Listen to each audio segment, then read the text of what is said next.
माझ्या मनात एक सुंदर कल्पना आली. मुलीच्या लहानपणीच्या कपड्यांपासून आणि सासूंच्या जुन्या साड्यांपासून एक चादर तयार करायची. त्या प्रत्येक तुकड्यात वेगवेगळ्या आठवणी दडलेल्या होत्या. जणू काळाचे धागे एकत्र विणले गेले होते.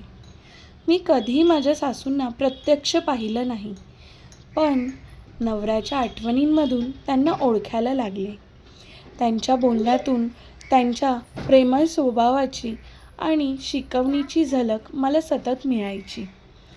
लहानपणीच्या कपड्यांमध्ये माझ्या मुलीचे निरागस बालपण दिसत होतं, तर साडीमध्ये सासूंचा अनुभव आणि माया जाणवत होती. त्या दोन्ही पिढ्यांच्या आठवणी एकाच चादरीत एकत्र येत होत्या.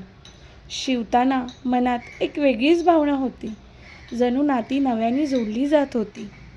जरी मी त्यांना कधी पाहिलं नाही, तरी त्या माझ्या आयुष्यात त्यांच्या आठवणीच्या रूपात जिवंत आहेत.